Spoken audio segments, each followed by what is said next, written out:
koma. Terus pekerjaan saya guru SD Negeri 2 Bulurejo, dulu gurunya Rahman. Terus apalagi alamat Desa Bulurejo, RT 2 RW 3 Malam Sari, Jepara. Di sini kami mau wawancara seputar dengan kegiatan dengan peristiwa reformasi yang terjadi pada tahun 1998. Nah, pada peristiwa tersebut terjadi itu hampir di seluruh wilayah Indonesia. Itu sangat berdampak pada semua sisi kehidupan masyarakat, baik sosial, budaya, ekonomi, dan keamanan, seperti demonstrasi, penjarahan, bahkan pembunuhan. Apa yang terjadi di daerah itu pada saat itu?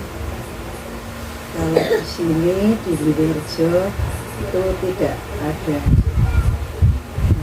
ada penjarahan, tidak ada demo. Tapi pada waktu itu ada yang di demo itu perangkat desa, yaitu Pak Carik. Waktu itu masyarakat mendemo Pak Carik karena ada beberapa hal. Terus karena di sana-sana ada demo, ya mungkin masyarakat sini mengikuti tren atau bagaimana, tapi Pak Carik waktu itu kan sudah punya masalah yang banyak, jadi ikut demo gitu. Tapi untuk masyarakatnya, untuk daerah sekitar itu aman. Apa yang Ibu lakukan pada saat itu? Saya di rumah tidak ikut-ikutan karena saya itu sebagai pegawai negeri harus bisa menempatkan diri. Krisis moneter yang terjadi akibat nilai mata uang rupiah menurun. Utang luar negeri pada saat itu melambung dan menyebabkan daya beli masyarakat itu menurun, merupakan salah satu sebab maraknya masyarakat terhadap pemerintahan Orde Baru saat itu. Bagaimana kondisi ekonomi di daerah itu pada saat itu? Ya, kalau kondisi ekonomi ya memang saat itu semua harga naik, ya. Kemudian keuangan kan cuma gaji ya tidak dinaikkan, tapi kebutuhan hidup melambung tinggi. Jadi masyarakat kan menjadi kekurangan dalam daya beli. Jadinya ya ada sebagian masyarakat yang ngamuk, demo itu ke toko-toko, penjarahan, karena mereka kan tidak punya uang dan mau membeli barang-barangnya itu mahal-mahal, jadinya mereka mengadakan penjarahan. Gaji yang Ibu peroleh dengan kebutuhan pada saat itu lebih besar ya? Ya, gajinya sedikit, kebutuhannya karena harganya pada naik ya memang tidak mencukupi saat itu. Bagaimana keadaan ekonomi di Jepara secara umum pada saat itu menurut Ibu? Ya, keadaan ekonomi di Jepara pada waktu itu memang Jepara kan banyak industri mebel. Ya, mebel itu kan dibeli dengan biasanya itu patokannya dolar. Jadi waktu itu dolar sangat naik, sangat drastis. Ya memang yang ekonomi yang naik itu memang masyarakat yang industri mebel. Jadi mebel pada waktu itu sangat maju pesat karena orang-orang dari luar itu membeli dengan dolar, kemudian dolar naiknya sangat besar. Jadinya yang ekonomi yang paling tinggi itu saat itu ada di Jepara. Waktu itu pengalaman ini ya, saya itu waktu itu dapat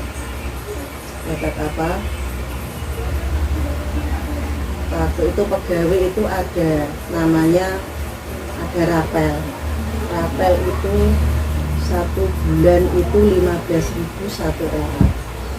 Dan waktu itu saya dapat rapel itu menjelang hari raya itu 180.000 waktu itu. Terus saya sama suami kan 360. Karena mau hari raya, uang itu kami belikan emas, mendapat 30 gram. Terus sebentar itu pada tahun 1997. Pada waktu 1998 terjadi krisis moneter itu, emas naik dengan harga 100.000 per gram. Kemudian kami merehab rumah. Terus gelang itu kami jual. Itu pada waktu itu kalau menjual 1 gram itu 90.000.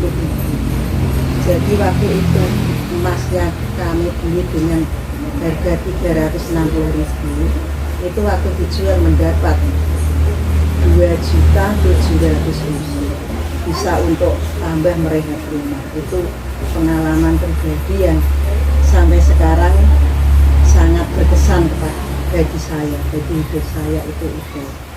Jadi waktu itu mendapat rapel hanya 360.000, tapi kami belikan emas, dijual dapat uang 2.700.000. Biar sangat berkesan. Ekspor industri mebel pada saat itu kan menarik dengan harga dolar Naik. Ya. Jika dirupiahkan akan mendapatkan keuntungan berkali-kali, itu apakah benar? Ya benar itu. Jadi orang Jepara itu menjadi kaya raya waktu itu. Jadi yang industri kecil-kecil itu menanjak tinggi-tinggi itu pendapatannya. Karena saya punya teman itu tidak mebel tapi punya toko alat-alat mebel. Itu waktu itu tuh katanya itu satu hari itu bisa mendapat 20 juta, 30 juta satu hari.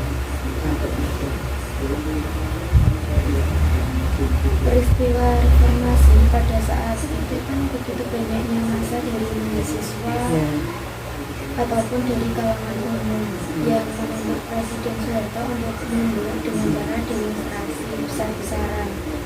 Terus bagaimana baiknya atau bagaimana harusnya TNI atau Polri mengatur begitu banyaknya massa yang begitu besar? Apakah langkah pengamanan dan pengendalian TNI Polri saat itu sudah tepat menurut itu? Ya, saya kira ya, karena massa kan banyak sekali, jadi TNI Polri itu kewalahan.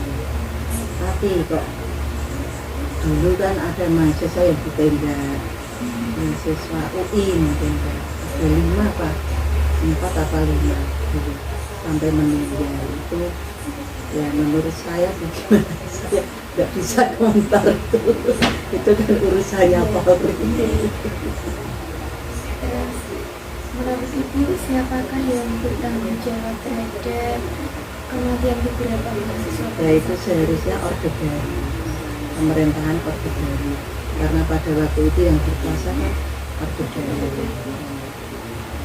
Terus dari ini pertanyaan terakhir, dari beberapa presiden yang pernah menjabat memimpin Indonesia itu tentunya memiliki kelebihan dan kekurangan.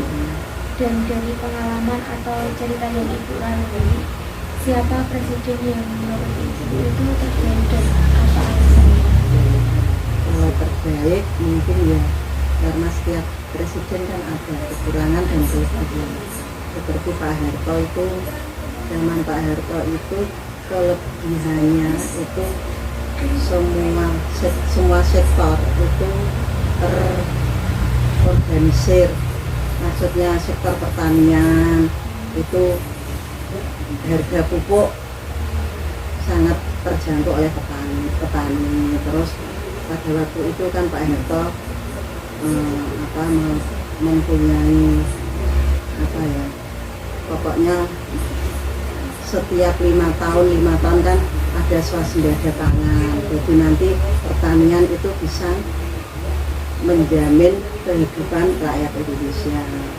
Terus ada sektor industri dan lain-lain, itu sangat sangat itu bisa tidak seperti sekarang. Kalau sekarang kan pupuk harganya mahal, kalau beli harus pakai kartu tani, kalau nggak punya kartu tani harga pupuk sampai ratusan. Jadi mau nanam yang kecil-kecil itu tidak bisa karena harga pupuk sangat mahal. Terus untuk yang lain seperti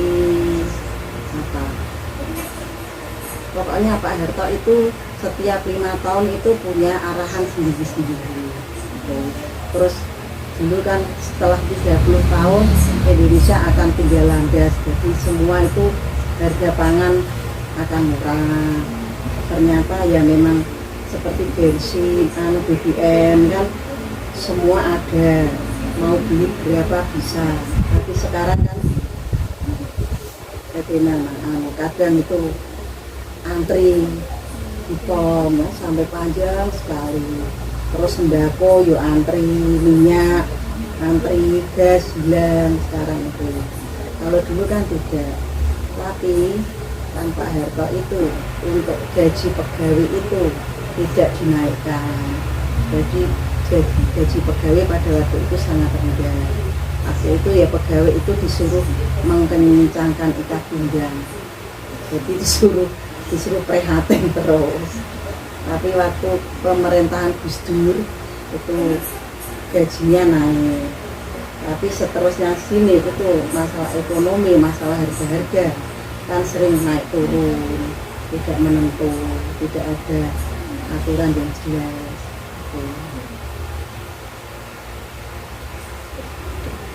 Kalau dari kami mengucapkan terima kasih karena itu bersedia untuk bisa wawancara dari kami.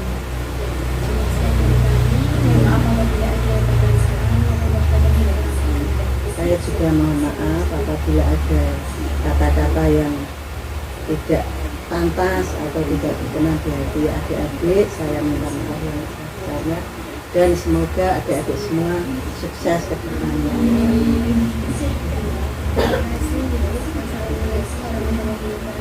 Waalaikumsalam warahmatullahi wabarakatuh.